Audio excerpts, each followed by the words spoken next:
There was some questioning. It didn't feel real.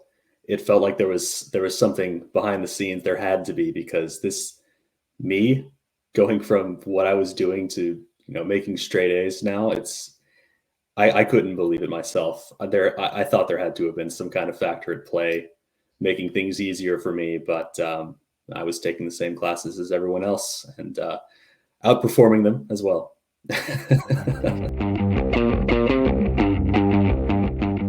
Good afternoon, everyone. Welcome to another episode of Dyslexia Success Stories. I'm Dr. Tim Conway. I'm a neuropsychologist. I'm peer review published in dyslexia, learning disabilities, neuroimaging like fMRI, neurorehabilitation, which means rebuilding skills after brain injury, brain damage, stroke, and also manage clinics called the Morris Center. And we opened an online ed tech team called the nowprograms.com. And we just launched a new app for moms and dads who have 4, 5, and 6-year-olds who want to make sure your kids have strong early literacy skills. Our new app is free right now for about another 4 weeks, then it becomes a paid app, but it's called Lip Letterland. So check that out, mom and dad. It's on the Apple Store. It should be on Google in about 2 or more weeks. But today we're going to talk to Myles. And Myles is a young man who his parents knew reading didn't come easy. Reading was a struggle, got diagnosed with dyslexia and other learning difficulties. And actually, Myles, you came first to my free charter school called the Einstein School. We opened that school back in 1999. Let's start there. Do you remember coming to the Einstein School and what that was like? I do remember that. It was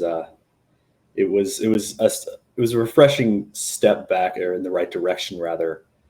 Public school didn't quite know how to accommodate me properly, but Einstein, it felt like it was tailor-made for people like me. Nice. Any progress, any changes you can remember? Or let's go back even further, before Einstein. What do you remember about school? What was it like? How did it feel to be in school? What are your recollections there? Because now you're a young man in your 20s. Back then you're 8, 9, 10, and school wasn't a great experience. No, public school was not a great experience for me at all. I remember struggling every day. It got to the point where I had just given up. They didn't know how to accommodate me, how to help me properly, and I had just given up entirely. I didn't know what to do. I didn't enjoy school. I didn't like going. I didn't like studying. I didn't like homework especially. And I reached a point where I'd given up. And do you remember what skills were hardest for you? Because there's reading, spelling, writing, comprehension, math. Anything was more difficult than others, or just pretty much all of the above? It was all the above to a certain extent. Okay. But reading, math, and Myles, you're back. All right. I heard you say reading, spelling, and writing. It froze. I don't know if I froze or you froze. Did I freeze on your side? Yes. Okay. Sorry. I'm in rural Missouri right now, doing the best I can with the access to Wi-Fi I can get. So, but I heard you say, the reading, spelling, and writing were difficult. You got to Einstein. Did anything change? Because I think you're only there about 1 school year. Is that right? That is correct. And anything started to change for you at Einstein, or it was just nice? Because just for the audience, let me explain. The Einstein School is the nation's very first free charter school only for children with dyslexia. That's evidence-based by a gold standard of research that the majority of dyslexia programs do not meet.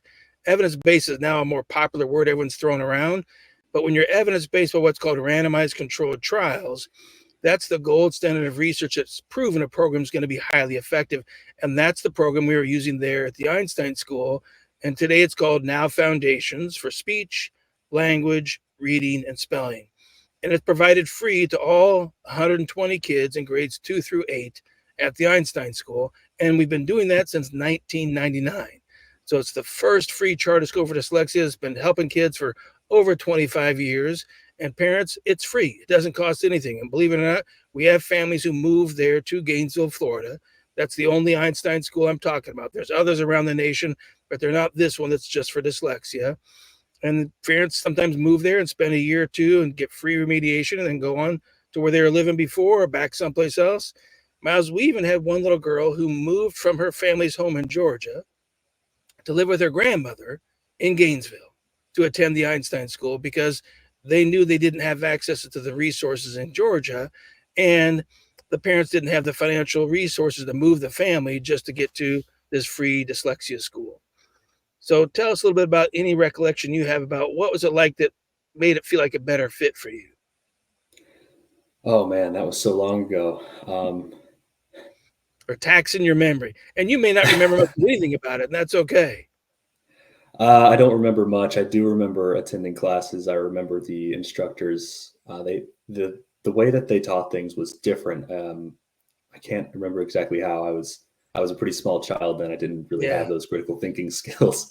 But I do remember my grades went up. I was more successful, and I began enjoying school again. And it would have been the first time that you saw these funny, weird little mouth pictures. And they taught you things like lip poppers and tongue tappers. And most kids, especially if you were 20 and we did this with you at age 20, which we do, or 40, even 60-year-olds, were showing them those same mouth pictures. And the first reaction usually is, this is crazy. I don't need to learn how to move my mouth. I'm like, yeah, but you're talking to a PhD in neuropsychology brain scientist with decades of research. And we know we want to change your reading skills. It's not the letters that's the problem. It's your ability to perceive the sounds in the words. And again, it's not a hearing problem. It's what we call speech perception or phonological awareness. So any recollection of these funny looking pictures called lip poppers, tongue tappers, and smile open and round sounds? Yes, I do. I don't have them memorized, but I do. Yeah, it's paramount that you know the foundational basics of how to make these sounds to read. Yes. Yeah. And what's ironic and really very telling about what you just said is you don't have them memorized. And you're right, we never want them memorized. In the way this program works, that Now Foundations program, which is different than any of the phonics programs that are out there today, they're what we call print letters going down to sounds. That Now Foundations is the reverse. It's sounds and all the features of sounds, the visual features, the acoustic features, the mouth movement features, the tactile touch features, and a name to go with them. It's these five pieces working together that makes it much easier to perceive and judge sounds, and you don't have to memorize it. The speech to print programs that focus on phonics are trying to get you to memorize all the versions of OUGH. Or other programs say, oh, no, there is no OUGH, there's only a UGH. And other programs say, well, you got to know the root words, you got to know the endings, you got to do structured word analysis, or you got to do an evidence-based learning program. But these programs don't have the same impact because they're doing reverse of how the brain actually works. The brain builds knowledge of sounds first, perceiving sounds, number of sounds, orders, and then letters come later on. And when we do it in a way that's a discovery-based learning, they would have done something like this to you, Myles. They would have said, Myles, say buh, and you would say buh. Then they would ask you a question. What's moving to make that sound, your lips or your tongue? And they'd get you to figure it out. So there's not memorizing. We're just asking you questions that you can actually answer. You can look in the mirror and say, buh, oh yeah, my lips are moving. Then they'd ask you a more detailed question. Well, let's talk about your lips. Did they pop apart or did they stay together? And you'd be like, buh, buh, look in the mirror, buh, yeah, my lips are popping apart. And then they might give you three choices. Okay, let's think about that even further. We need a name for that sound. Should we call it a nose wiggler? Should we call it a tongue smacker? Should we call it a lip popper? And we're engaging your reasoning, your thinking, your problem solving. And that's what's dramatically different about this Now Foundations program is we're using your intelligence, your smarts, to begin to figure out all the features of each sound to rebuild those phonological skills. And so that would have been your first introduction. But ironically, we expect that you're going to forget all those pictures. And we purposely don't put any letters on the picture. Give me a guess, Myles. Why do you think we didn't put a mouth picture of lip poppers and the letters P and B on it right away? Why would we not do that first? Well, then you don't have to critically think about which one is which. You don't have to figure it out on your own. So the learning doesn't really take. Exactly. Because if we put the letters on there, you're going to try to memorize. Oh, that mouth picture is the P and the B. This mouth picture is the T and the D. And now we're not really engaging all the reasoning, the problem solving features of how the brain can build better phonological awareness, better ability to sound out words, better ability to sound out words for spelling. And also, you begin to be better able to tell when you're speaking, did you mispronounce? Did you say, I want to be pacifically clear? And you mistakenly just spoke about an ocean? when you meant to say, I want to be specifically clear. And you need to get that sound in front of that p sound to get the right word out. So tell us what your recollection is after Einstein, because you were there for a year, and then your parents found the Morris Center, and you guys had moved to Ocala, Florida, where the Morris Center Clinic, it's one of them, is in Ocala. Any recollection of what it was like to go through that Morris Center Clinic and what you were working on? Oh man, I do remember. I remember it being pretty intense. It was every day, I believe. I Yes. went, and it was a full day of learning. But I remember being or getting better week over week. My parents noticed it. My dad was extremely proud, and I remember that success. I remember making great progress. And what's remarkable for your audience to know is your dad's a doctor, your mom's a nurse. These are highly educated parents. They know you're smart and they know you're intelligent. They know that you can figure stuff out, but they didn't quite understand. Yeah, but why isn't the reading coming along? Myles is really intelligent. Why isn't the spelling coming along? Something's not right. And so it's really very telling to hear you say, my dad was just so proud because he could see now Myles is starting to unlock that intelligence. Now that language processing skill is getting to get higher and stronger, which would be closer to your reasoning and thinking skills. And we even shot a video with you and your mom and dad walking around the Morris Center Clinic talking about it, showing you. And I think you were 12 around that time. I think it was right around your middle school years when you finished the Morris Center. And then you had made years of gain. I mean, like going from fifth percentile to 65th percentile on some skills and 10th percentile to 90th percentile on other skills, which the goal with a clinic like the Morris Center is to get your brain processing language and reading and spelling and listening comprehension and speaking skills. And you also did the grammar and writing piece, and you also did the mathematics program, because the Now program has 4 programs: one for reading and spelling, one for comprehension, one for grammar and writing, and one for mathematics. And those are in a very specific developmental hierarchy. And you completed all of them. And then you went to a college prep, middle school, high school situation. And what do you remember about school being like now compared to what it was like before you came to the Morris Center? I made straight A's for the first time in my life, And people would be like, and that's ridiculous. How is that even possible? yeah, I went from making C's and D's, struggling to make B's, to making straight A's almost effortlessly. Wow. Not to sound not to sound too proud, but I that felt really good. Yeah, and you were doing the work. We didn't have tutors working with you. Your mom might have helped you with organizing and planning and thinking about your test, or your dad might have helped, or you may have done it all on your own. But the work you were doing was Myles, 100% you, doing the math, doing the science, doing the social studies, writing the papers. And some people say it's actually a little bit surreal. Like it just doesn't seem like this is really happening. How about for you? How much did that just seem like an odd experience for you? Sorry, you cut out there. What was the question? Apologize. Some people describe it as almost being kind of surreal. Like, this just this doesn't seem like, when's the shoe going to drop and I go back to being the struggling student?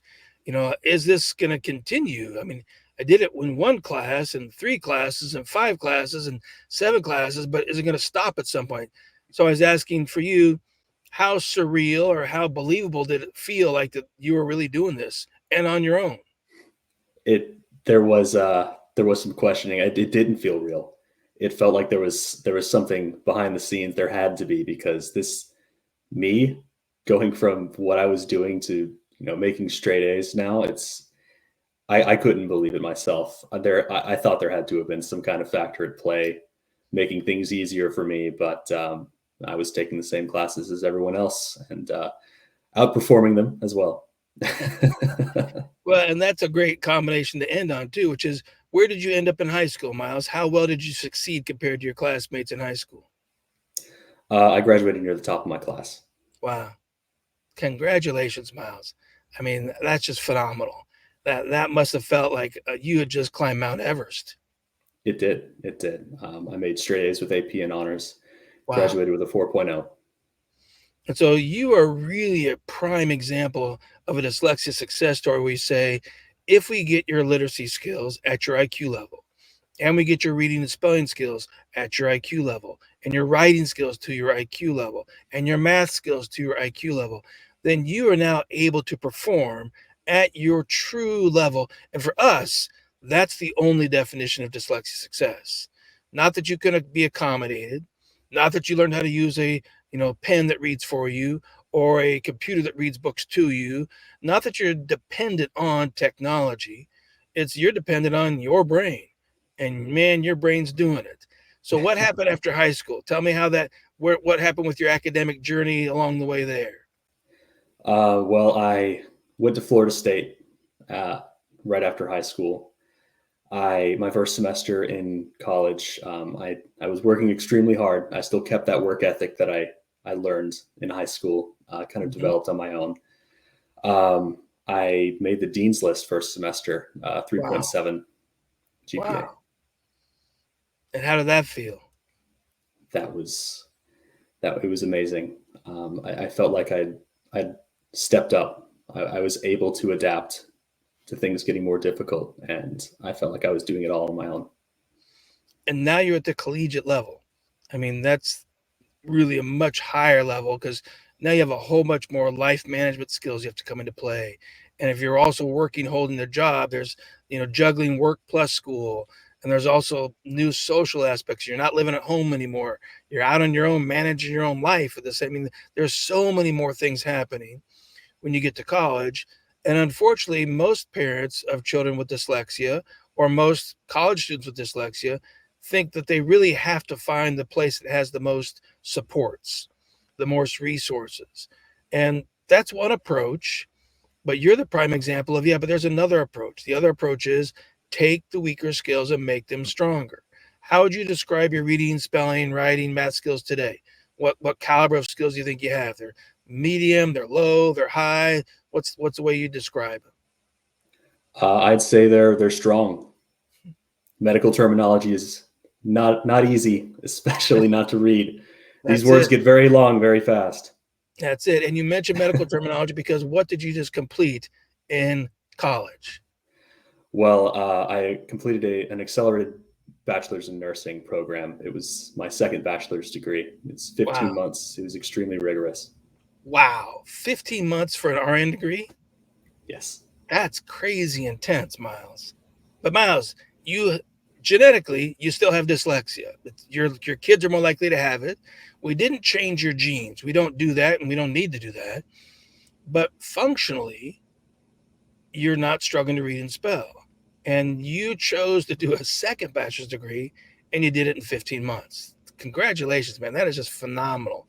And Thanks. when you were in middle school, did you ever think, hey, I'm going to go knock it out and be a RN and take a high intensity college program? What were you thinking was No, going to happen in middle school? no, I thought I couldn't. I thought I wouldn't be able to come anywhere near that. I didn't think I would make it in college. I certainly wasn't performing to that level. Yeah. And when did that thought change about yourself? Because now we're talking about your self esteem, how you feel about yourself, how you view yourself, what you think you're capable of. When do you think your self esteem really became like you present as a very confident, poised, easy to communicate young man? But that's not who you were at 8, 9, and 10 years old. There was not a confidence. There was not as much poise. There was more anxiety. There was more worry. There was more frustration because, nobody likes looking stupid. And nobody likes not being able to make good grades, which makes you feel stupid. Although I'll say it again, dyslexia has nothing to do with IQ, but it's hard not to feel that way because there's one phrase we use over and again with parents. And I think you'll understand this, Myles. It's your competence that drives your confidence. So as you can do and you do and you do it again, you do it even more, and you got that life experience of, okay, I made it through middle school, I'm acing high school, I'm graduating top of my class. When do you really feel like you had a big shift in that confidence of who you are and that you could chart your own course? Sorry, you cut out again. What was the No problem. what was the question? When did you think that you had a big shift in your self-confidence and your view that you could do whatever goal you set before yourself? Because at younger ages, there's anxiety, there's worry, there's frustration. Do you know there's a certain point where you felt more really rock solid confident in your ability to succeed academically? It had to have been after my first or second week at the Morris Center where that idea really started to take. Wow. But the way that I was thinking is, well, let's give it more time. I was 12. I was still trying to disprove my own thoughts, and Yeah. not really a healthy mindset. But as time went on, I started seeing more and more results through the Morris Center, and that really solidified when I got my first report card in high school, straight A's, 4.0. And I Nice. thought, well, okay, maybe I can do this. Nice. And so over time, what happened to your confidence through second year of high school, third year of high school, fourth year of high school, and now as an RN, who's not only an RN, but you're RN in a level 1 trauma center hospital, Shands, congrats, that's a great job, that's Thanks. not easy to get. And how does that feel today? It feels great. Building that confidence is key to success. If you don't believe in yourself, you can't do it. You're just hindering your own performance. You have to believe in yourself. You have to see those results and believe them, because And tell us again, results after results, where time did after, that confidence come from? Where did you get that confidence from? What built it? well, you guys did. Well, we gave You you the guys instilled opportunity. that. No, Yeah, you guys instilled that in me, and I took it and ran. that's it. We gave you the learning opportunities, but you had to do the work. And Myles, you may not remember, you were doing 6 hours a day, 5 days a week, and we did it for about 4 months. So it's like 6 sessions a day. Each session is about 45 minutes. So you're working really intensively, taking a short mental break for 10 minutes, come back in and do session 2, mental break. You're going to the OT gym. And let's try to trigger your memories on that. Do you remember doing any occupational therapy? And do you remember anything about what you were working on with, the OTs in that specially designed OT gym? Yes, I do. I Yes, think you I were do. with It Miss was Linda. I think Miss Miss Linda was Linda. the OT who was there when you were there. Yes, yes. Um, it seemed a little crazy. There were a lot of crazy things I had to do, like sitting on the spinning seat, closing my eyes and meditating, maintaining balance. Mm-hmm. I couldn't figure out what that was for, but I was thinking, how's this going to help me learn to read? And it's a multifaceted approach, learning cognitive skills as well as physical skills as well. There's a spandex hammock I had to navigate through too. Yeah. What do you That remember was about that? I remember falling out of it once or twice. Um, I remember getting stronger slowly. I Mm-hmm. didn't know that I had been a little weak, a little frail. I Right. do remember getting strong, which also did help my confidence. Exactly. And so what the OTs are doing, because they're the specialists in that sensory motor system, and we've got a slide that shows a diagram. It's actually an upside down pyramid. And this upside down pyramid, it's hard to see it, but down at the bottom are those core 8 sensory input systems. It's visual, it's auditory, it's tactile, it's kinesthetic, it's interoceptive, proprioceptive, and vestibular. And those are the key, what you see here, touch, taste, smell, plus those 3 other ones. They build the body's ability to adapt to the act of handwriting. So if we really want to change handwriting, we don't need a handwriting program. You have to go in and change the core trunk strength, change your finger fine motor skills, change your visual ability to perceive where you are in space with just the motor system, and add that to the visual system. And so the spandex was doing some things to change your core trunk strength, which makes it easier for you to stay upright in your chair, keep the brain upright in an XY axis, which facilitates better learning, and build the ergonomics of how the arm, hand, and body, eyes, and head all work together to copy from the board down to paper, to do typing. So the OTs are experts in a lot of these sensory and motor skills. And at the very top of this diagram is the words, French words, joie de vivre. And joie de vivre just means joy of life. It means when all those lower systems, from the purple all the way down to the red, when all those systems are working well, it's a lot easier for you to adapt to the class where the professor likes to show slides and talk from slides versus the class where the professor doesn't like slides and wants to just talk and you have to take notes. And you have the skills to adapt to whatever the demands are, because then you can learn more efficiently, more effectively, more easily. And that's how the skills all come together. So, but interesting that you remember the spandex. Yeah, what you're describing about sitting on the disc and turning, that's what's called astronaut training. And kids typically love that odd name. It's like, yeah, I'm going to do astronaut training. But it's really working on your inner ear perception of where your body is in space. It's working on some of your body awareness skills. And then they have you do some of the skills with your eyes open. And they're working on your horizontal ability to track in this plane and your vertical ability to track in this plane, because those are part of sensory-motor skills and visual skills needed for academic skills. So the Moore Center has a transdisciplinary team that works on motor skills, sensory skills, language skills, memory skills, attention, behavior, and then builds all the way up through all those academic skills of reading, spelling, writing, math, all together, so that when you leave, you now should have the skills you need to be successful in school. And what do you think, Myles? Did it work? Oh, it worked. Yeah, you're phenomenal. I think it's fantastic you chose to be an RN. My wife is actually an RN as well. She's actually a rehab nurse. Oh, And man, is that a fast-paced, challenging, very difficult environment. People do not appreciate how hard nurses work in those hospital environments. So there's a lot of fast thinking. As you said, medical terminology. You not only have to be able to understand it and remember it, you got to be able to say it. You got to be able to see it on the bottle, make sure this medication matches this patient's, prescriptions and whatnot. And you're processing so much information so quickly. But tell us, what would your view be, or what would you like to share with the audience today? And our audience is a mixture.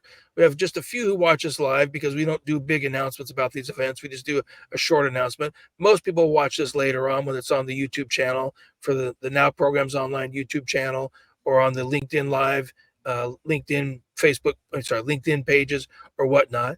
So there's a mixture of professionals, mixtures of young adults who watch these videos, a mixture of kids who have dyslexia and learning disabilities. And for them, the reason why we're doing these talks, and the reason why we really appreciate folks like you coming in and sharing your own personal experiences, some of this stuff seems not possible. Some of the stuff that you've accomplished seems, well, you must not have been that dyslexic. How would you answer that question or that concern? well, I was that dyslexic, and really, you can do it. You just need the right tools, the right people to help you through it. You can do it, and you can do it with them. And then from that point, you can do it on your own. You don't need to rely on those, special tools that help you. Like you said, the pen that reads. You don't need to rely on these tools. Right. You can do it yourself. You then have the skills, you have the abilities. And what would you say about the view that dyslexia gives people superpowers? As a elementary school kid, did you feel like you had a superpower because you had dyslexia that other kids didn't have?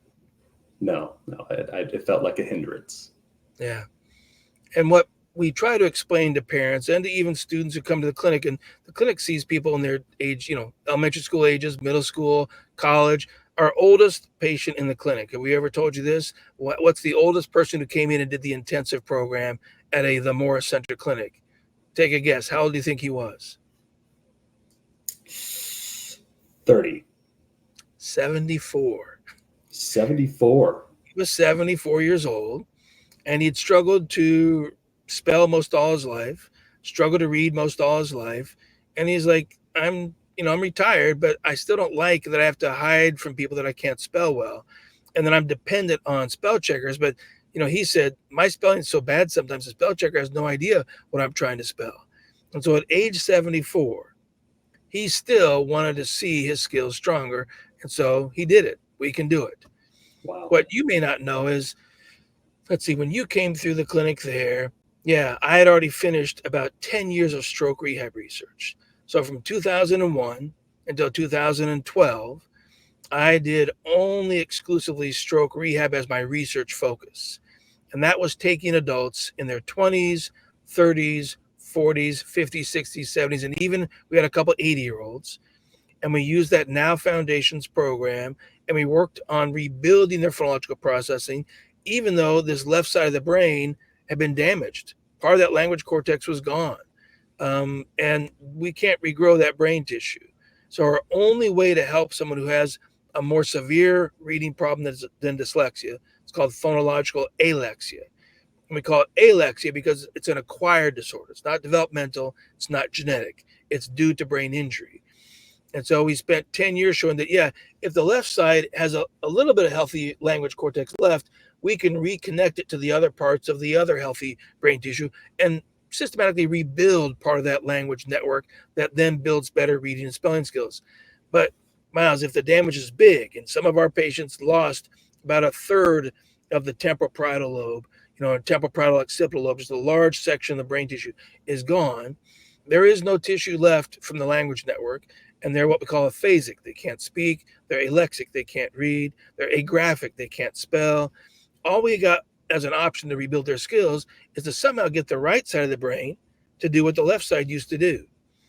And systematically, through our 10 years of research, we showed we can actually help about 70% of adults who have phonological alexia, which is reading problems after a stroke, rebuild their ability to sound out words, their ability to spell words more phonetically, and their ability to functionally read paragraphs, and even begin to build some fluency in the reading as well.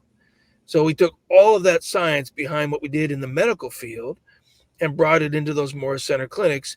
And you are benefiting from a decade plus of research that I did on stroke rehab with my colleagues, but you also benefit on 3 5-year research studies we did through the National Institutes of Health called randomized controlled trials. Did you study randomized controlled trials in nursing school? Yes, we did. What is your knowledge today about what is a randomized controlled trial and why does that matter? Because this actually doesn't happen in education. Education is not required to use randomized controlled trials. So it's the very big distinction between healthcare and education is healthcare is driven by randomized controlled trials. And give me your understanding of what you recollect as to why. Why is it better for healthcare medicine choices or treatment choices to be directed by randomized controlled trials? Well, if I'm remembering correctly, it's been a while since I've done any research things. Mm-hmm. Nursing school is mostly skills and knowledge based, but having a randomized control benefits the study because it protects against bias. You have this randomized group and you have the control, and these aren't selected. These aren't cherry picked. They are randomly selected, so you get the best possible natural data. Is that correct? Spot on 100%. So it gives you higher assurance that the outcome was due to the treatment or the medicine. It gives you higher assurance that there was no bias. The researchers didn't do something that made the medicine work better than the other medicine, or one medicine better than the other. And many times in a randomized controlled trial, like in ours that we did with 5-year-olds, we screened 1,500 5-year-olds. One simple task was say cat, and the kid would say cat. We say, now say cat, don't say k. And a child who's going to have strong reading skills will respond almost in millisecond speed. They'll say at, because they took the k away just that quickly. You might say a bigger word like flame, and the child says flame. And now you say, now say flame, don't say and the child just says fame. And again, that's the number one predictor of reading skills at age 5. So from those 1,500 kids, we pulled it down to 160 who are most likely not to learn to read. Like you said, the reason why it's called a randomized controlled trial is you randomly split the 160 kids into 4 groups. So there's 40, 40, 40, and 40. They're randomly split up. So each group has about the same kind of mild, moderate, or severe levels of difficulty among the kids. And then one group might be a control, and the other 3 might be treatments, and that's what ours was. And you're looking to see which treatment is better than the control, or are there several treatments better than the control? And control means these kids got nothing. We're just going to follow them for a period of time and see what happens to their skills. The outcome was we followed those kids, and 60% of them, 60% of them don't pass kindergarten or first grade because they came to school with those weaker skills. You then also compare across the treatments, treatment 1, 2, and 3. which did one of the treatments actually outperform the other treatments. And in that randomized controlled trial, it was our Now Foundations for Speech, Language, Reading, and Spelling program. It was able to help take more than 91% of those 5-year-olds past kindergarten and first grade. So that randomized controlled trial showed us one treatment was more effective. It was the one that we were, studying most. People think that we did that because we had a company and we're trying to sell services, but this was back in 1993 to 1998. The Now program didn't exist back then. The Now company didn't exist. We were just scientists doing the work, trying to figure out, hey, how can we help kids have more success in school? How do you empower literacy skills? And so by doing that first randomized controlled trial, we then showed we know how to prevent reading deficits for over 97% of children at age 5. Wow. And yet today, guess what the average success rate is in schools today, Myles, which means what percentage of kids read well in kindergarten, first grade, second grade, third grade, fourth grade today? Give me a best guess. How successful is our current system at building strong reading skills? Overall, all populations, learning disability or not, I'd have to Yep, say it's general falling. school population. Ooh, I'd have to say 60%, maybe less. That would be nice. It's actually 35%. So in the USA, and we have this data for more than 50 years, only about 35% of kids in elementary school, middle school, and high school, only about 35% of them are what we call proficient readers. That's what the National Assessment of Educational Progress, it's called NAEP. It's got a website called nationsreportcard.gov. You can go to the nationsreportcard.gov and see assessment data collected every 4 years since about 1971. That's why we say we have about 51 years, or pretty soon it'll be about 53 years of data. And you can see it's been a flat line since the 70s in terms of only about 35% of kids leave school with proficient, strong reading skills. What do you think that's going to do to their self-esteem? It's going to destroy it. Yeah. How about anxiety and depression? Through the roof. Yeah. It means any child who doesn't have good reading skills is more likely to have anxiety, more likely to have depression. What connection do you think there might be between suicide rates and dyslexia that's not been properly treated and empowered? I'd say there's a pretty strong correlation.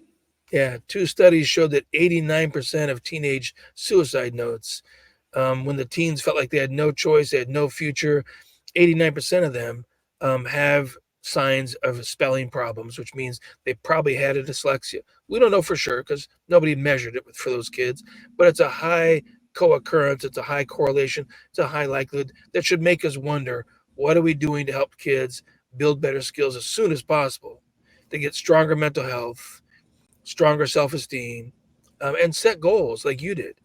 Who decided you were going to become an RN and be a nurse? I did. Who did all the work to achieve the goal? Oh, that was me. Yeah, 100%. Myles, how much work was it?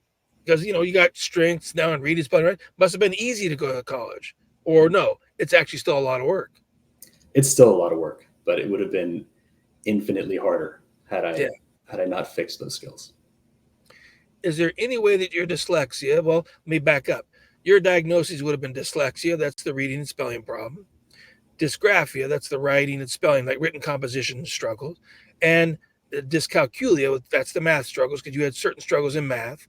And then you would have had a diagnosis called a disorder of developmental coordination, which that's the OT piece of the coordination of the body, sensory motor skills. Doesn't mean you couldn't coordinate things, but it means that the eyes and the body and the sensory motor system were not working together as efficiently. So somebody with those diagnoses is not supposed to be able to become a nurse. How come? Well, it should be too hard for them, right? It should be Yeah. too hard for them, and they won't be able to do their job properly, so it would be dangerous to the patients. And how much do you use reading, spelling, writing in your nursing career today? All day, every day. Yeah. And what about those medical terms, those medicines, those body parts, those diseases, those procedures? Are these simple English words? Are they complicated English words? Not at all. Some of them contain every letter in the English language. Twice.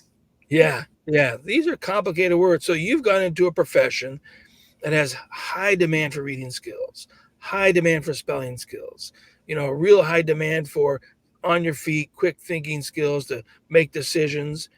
And so we would say, as a neuropsychologist, you've built several real strengths in your language, literacy, memory, reasoning, problem solving, and that has really empowered you to be an exceptional nurse. What would you say? I'd say that's correct. All right. I'm told I'm doing well. I'm only in my second week of orientation, but I'm told I'm doing well with high acuity patients. So Nice. I guess it works.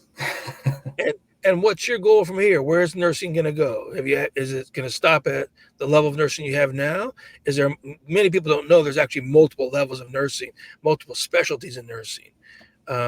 What are you thinking might have your future, and who's deciding if you pursue that?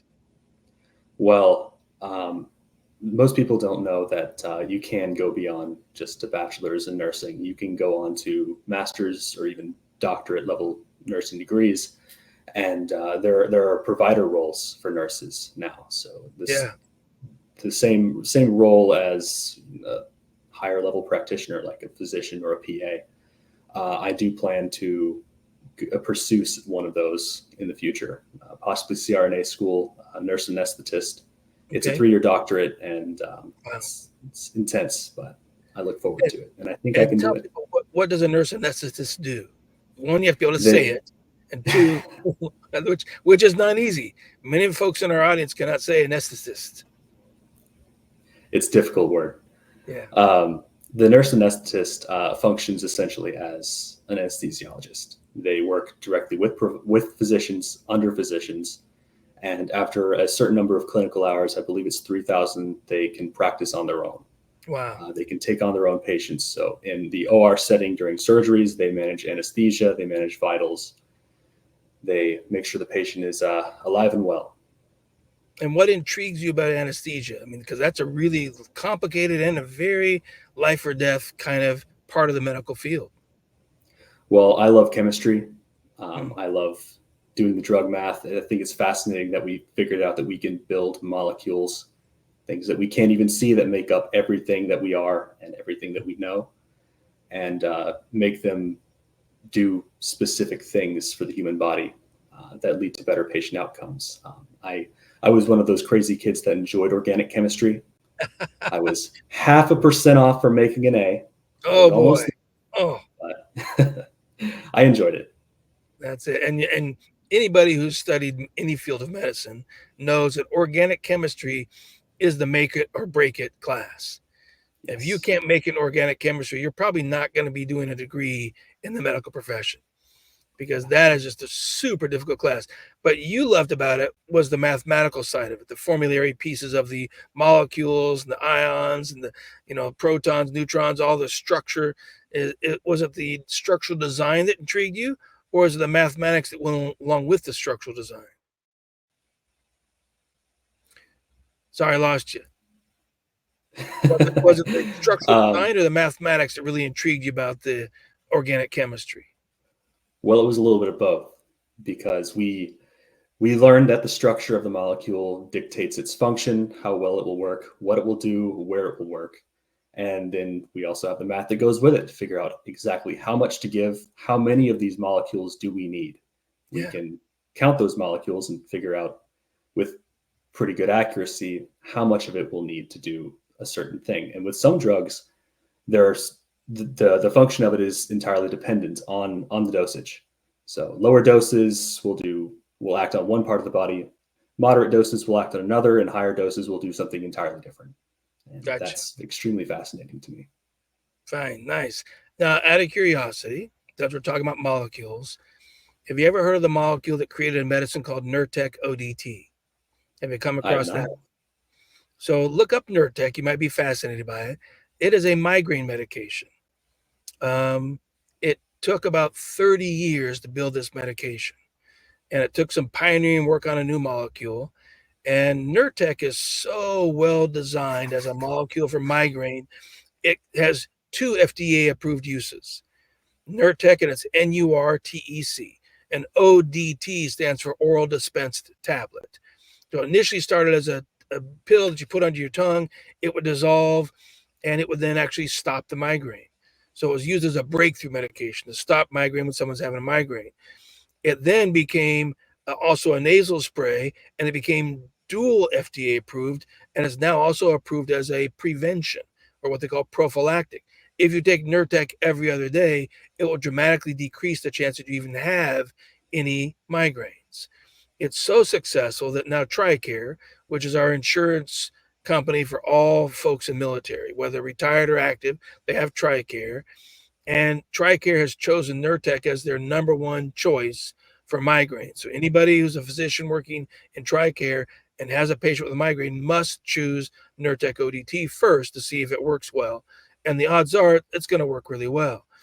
Now, in drug discovery, Myles, because I'm going to talk this piece with you because you love the organic chemistry piece of it, they have something called the LD50 that the pharmaceutical company has to report to the FDA.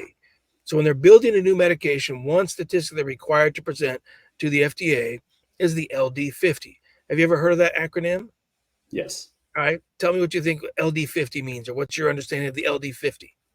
The LD50 is it stands for lethal dose 50%. So it's the amount of the drug that is lethal or causes death in 50% of the test population, which is hopefully rats. Yeah. Very true. Well, here's the most exciting and just unbelievable thing about Nurtec ODT.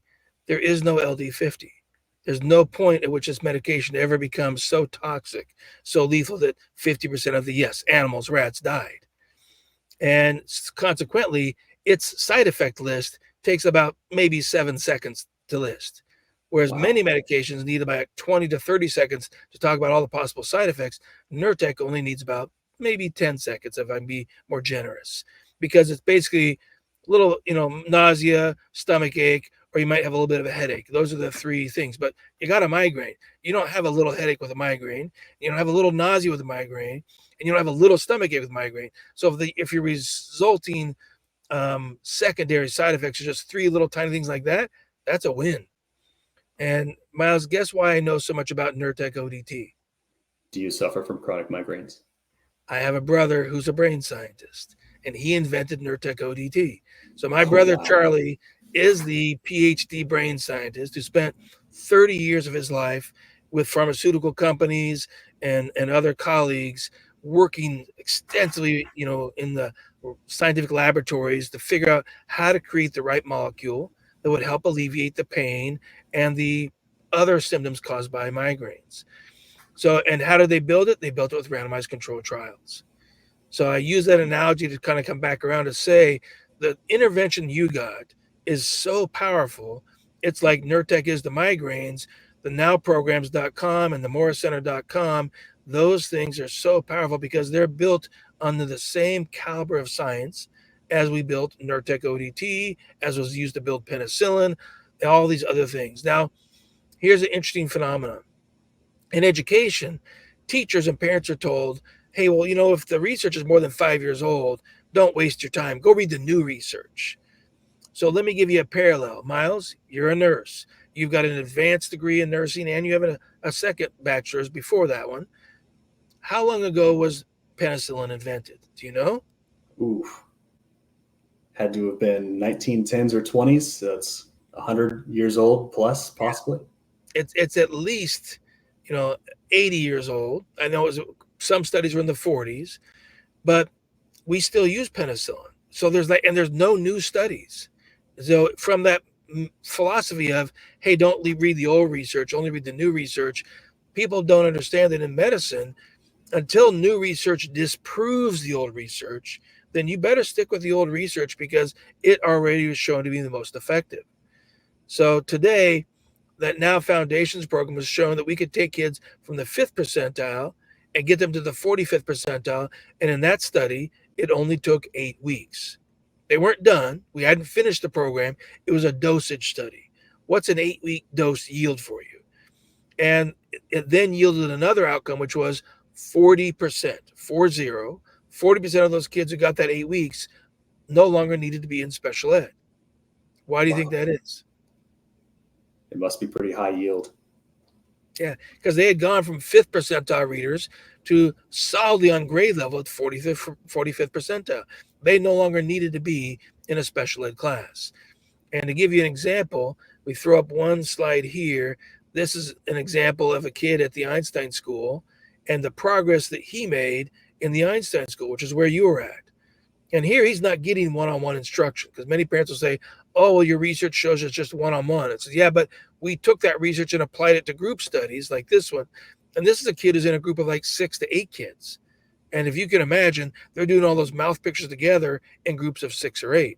And his progress gets stronger and stronger. And so this other one, this was the one when the kids came in and they just got 8 weeks of an instruction. And then they continue to build and grow their skills, and 40% left special ed. So we're trying to help parents understand that this is what dyslexia is. It's 3 things only. You can have other difficulties, like you did OT. You can have, but dyslexia itself, by its pure definition that professionals are required to use, and it's professionals who are licensed to diagnose. Many parents don't know that lots of people can do educational testing and they can say, I see characteristics of dyslexia. That usually means the person you're talking to is not actually licensed to diagnose it. So they can't say yes or no, they have dyslexia. So it's either reading accuracy is a problem, and or reading rate or fluency is a problem, and or reading comprehension is a problem. And so understanding those are the features of dyslexia, then it makes sense to understand how what you did was we built these skills from the bottom up. We built phonological awareness first, then we built your imagery skills for understanding meaning. We worked on your speaking skills, which is expressive on the left side. We worked on your listening comprehension skills, which is receptive on the right side. And then putting words in order and verbal. And all the bottom parts of this graph are working on spoken language. Then we went to the reading, which is written language, spelling, which is actually harder than reading, writing, which is actually harder than reading and spelling. And the top one that's the hardest is actually the one that you love the most, Myles. It's math. And so now we know that you've built all those skills, you've strengthened all those skills, and they're just stronger and stronger. And Kimberly says, I'll post it up here right here. She wants you to know you're doing a mighty fine job there, young man, and God bless your future. So as a wrap up, what's the message you'd give other folks who are still struggling with dyslexia, who may think, hey, the best you can do is just accommodate, compensate, work around, or just focus on your strengths and pretend or don't worry about your reading problems? Or my favorite one is, who cares about spelling? Spell check takes care of that. Well, spell check doesn't fix when you use the wrong though or through. Spell check doesn't fix when you use the wrong spelling for the word there. It won't fix everything. And plus, why would you want to be dependent on spell check? But what would your message be to other folks, teens, 20-year-olds, adults, about dyslexia and what you think should be aimed for or be possible? I would say trust the research. It was done for a reason. It's stuck around for a reason. Don't just focus on your strengths. You have to tackle those weaknesses head on and make them stronger. And seek out the resources to do that. The right resources, not crutches. Yeah. And because we're at the tail end, give me your recap on what you did. What did you do, Myles? What is your dyslexia success story? Where were you at age 8? And give me the timeline. What happened again for folks who just joined us partway through? What did you do since age of 8, each step along the way? Well, age 8, man, I was struggling in school. I was struggling to make C's. If I made a B, it was an amazing day. It was outside of my skill set, and I had just given up. I was hiding my homework from my parents. I hated doing it because I knew I'd get a bad grade anyway. I adopted this defeatist mindset, and as I went through the program, as I went through the Morse Center, my skills strengthened week over week. It was significant. In high school, I made straight A's for the first time in my life, and I ended up graduating high school with a 4.0, AP and honors, and went to college, did great there, and just finished my second bachelor's degree, an accelerated BSN, 15-month intensive program, and here I am now working in an ICU at a level 1 trauma center. And Myles, congratulations. That is the epitome of a dyslexia success story. And I can't thank you enough for coming online with us, making that personal story publicly available to others, to know there's more that can be done to really change the trajectory of what your life can become. And thank you again for joining us today. Thanks for sharing that dyslexia success story. As Kim and others will say, it's just amazing. Many parents will say it's just unbelievable. That can't be true. You're an anomaly. But the Morris Center has been doing this since 1986.